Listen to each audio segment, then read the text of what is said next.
Halo, selamat malam semuanya. Perkenalkan, nama saya Sisanti Watratan.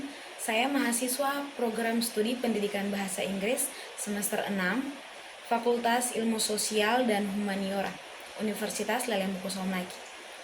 Jadi di saat ini, saya akan menjelaskan tentang sejarah perkembangan kurikulum di Indonesia untuk melengkapi tugas mata kuliah PPL 1.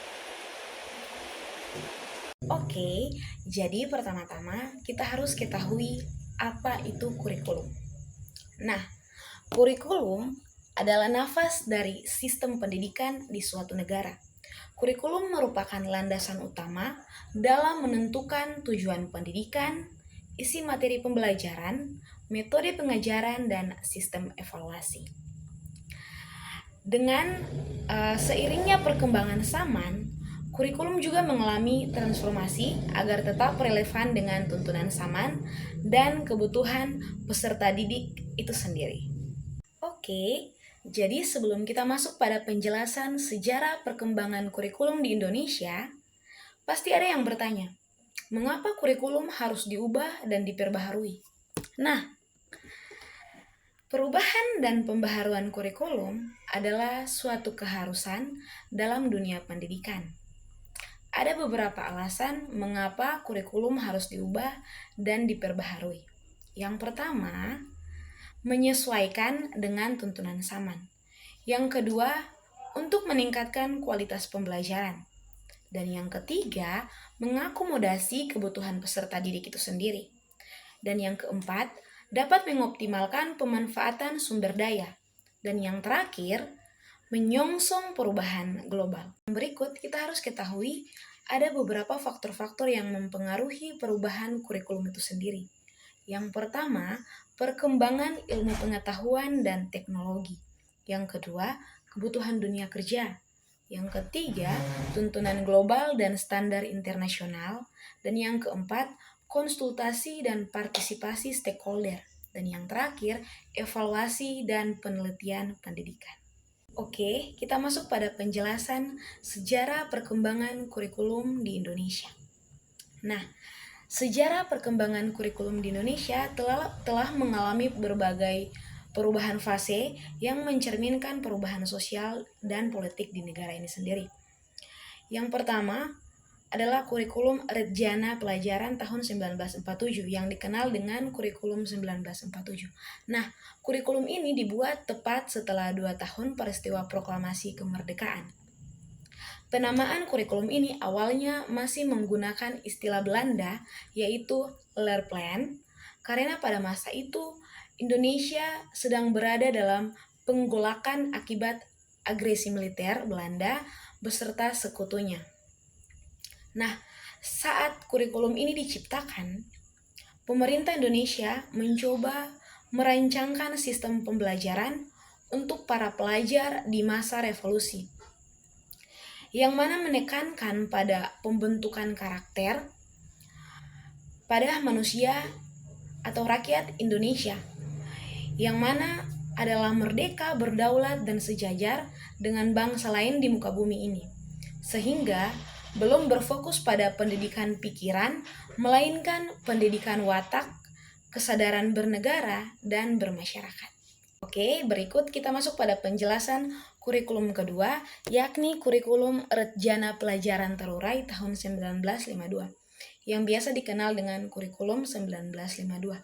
Nah, pada kurikulum ini, pemerintah melakukan penyempurnaan terhadap kurikulum yang pertama, kurikulum 1947 di tahun 1952.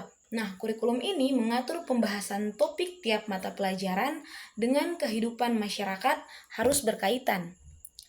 Dan juga dalam kurikulum ini berlaku pula ketentuan satu orang tenaga pendidik hanya bisa mengajar satu mata pelajaran saja. Jadi sedikit berbeda dari kurikulum yang pertama ya. Kita masuk pada penjelasan tentang kurikulum ketiga, yakni kurikulum Rejana Pendidikan tahun 1964. Nah, konsep pembelajaran dalam kurikulum 1964 berfokus pada pengembangan moral, kecerdasan emosional atau artistik, keterampilan, dan jasmani. Sedangkan konsep-konsep pembelajaran ini lebih dikenal dengan sebutan Pancawardhana. Nah, dalam penerapan kurikulum 1964 di dalam proses pembelajaran dilakukan secara aktif, kreatif, dan produktif. Kurikulum 1964 bertujuan untuk menanamkan pengetahuan akademik dari jenjang sekolah dasar atau SD. Oke, nah selain itu, pemerintah menetapkan hari Sabtu sebagai hari bagi siswa untuk berlatih berbagai kegiatan sesuai minat dengan bakatnya. Jadi sedikit berbeda juga ya dari kurikulum pertama dan kurikulum kedua. Ikut kita masuk pada penjelasan kurikulum keempat, yakni kurikulum pada tahun 1968. Nah, kurikulum ini memiliki ciri materi dari jenjang pendidikan rendah memiliki korelasi dengan jenjang pendidikan selanjutnya. Nah, tujuan utama dari kurikulum ini adalah untuk membentuk manusia Pancasila sejati, kuat dan sehat jasmani, mempertinggi kecerdasan dan keterampilan jasmani, moral, budi pekerti, dan keyakinan beragama. Sedikit berbeda pada kurikulum 1968 ini, sistem penjurusan dimulai pada kelas 2 SMU atau kelas 11. Oke, berikutnya kita akan masuk pada penjelasan tentang kurikulum kelima, yakni kurikulum 1975. Nah, kurikulum ini mulai digunakan setelah program rencana pembangunan 5 tahun atau Repelita. Tahap pertama di masa pemerintahan Orde Baru.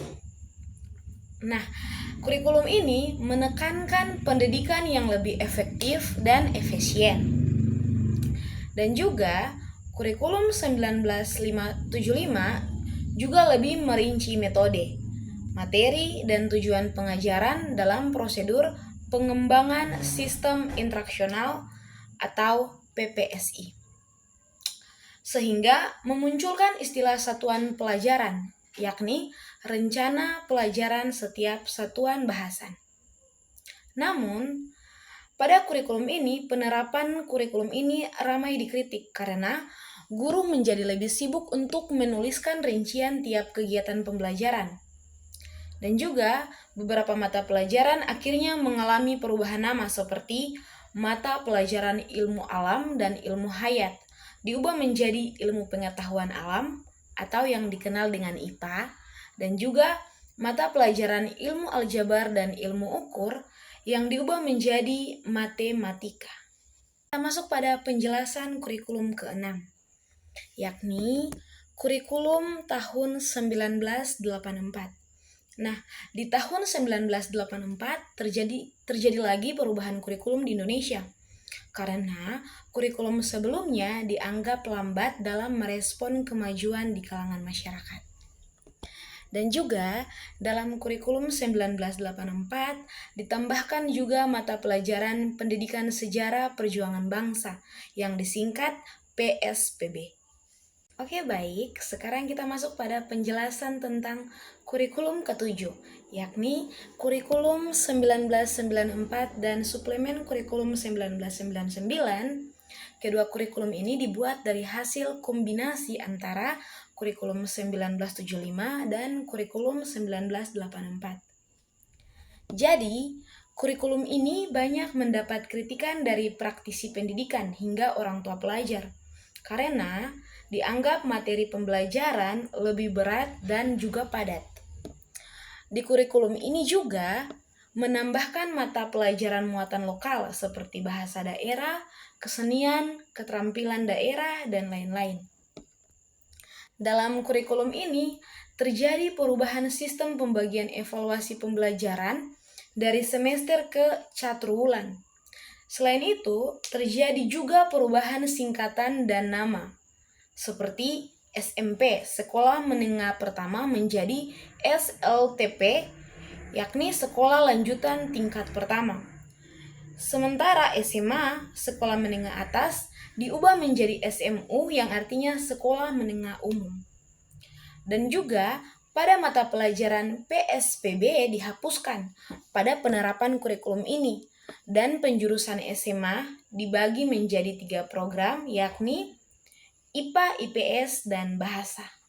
Oke baik, sekarang kita masuk pada penjelasan kurikulum ke-8, yakni kurikulum berbasis kompetensi atau KBK tahun 2004. Jadi, setelah 10 tahun kurikulum 1994 berjalan, kurikulum ini digantikan oleh KBK di tahun 2004. Jadi, dengan berlakunya KBK, sekolah diberi kuasa untuk menyusun dan mengembangkan komponen kurikulum yang mulanya berbasis materi menjadi kompetensi, sesuai dengan kebutuhan dan kondisi sekolah serta peserta didiknya.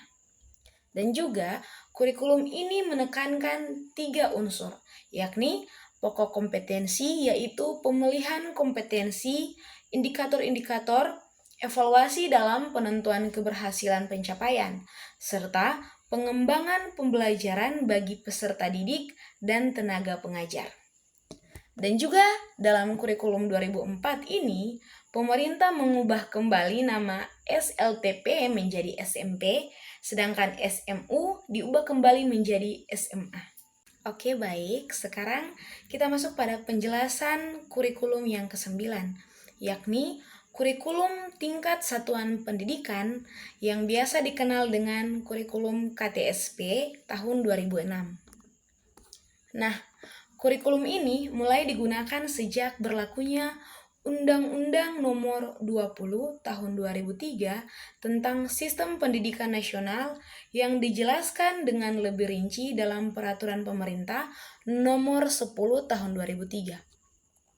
Nah, meskipun kurikulum ini hampir mirip dengan KBK 2004, pemerintah hanya menetapkan standar kompetensi dan kompetensi dasar. Kemudian, tenaga pengajar bisa mengembangkan silabus dan penilaian sesuai kondisi sekolah serta kebutuhan peserta didik di masing-masing daerah. Oke baik, yang berikut kita ada pada penjelasan tentang kurikulum ke-10, yakni kurikulum 2013 atau yang biasa dikenal dengan K13. Nah, kurikulum 2013 merupakan kurikulum yang diterapkan pemerintah menggantikan KTSP 2006. Kurikulum ini menekankan pada pembelajaran berbasis kompetensi dan pendekatan saintifik. Sedangkan tujuan kurikulum 2013 adalah membentuk siswa yang aktif, kreatif, inovatif, dan mampu menghadapi tantangan pada abad ke-21. Dan juga pada kurikulum ini ada 4 aspek penilaian dalam K13. Di antaranya ada aspek pengetahuan, aspek keterampilan, aspek sikap, dan yang terakhir adalah aspek perilaku.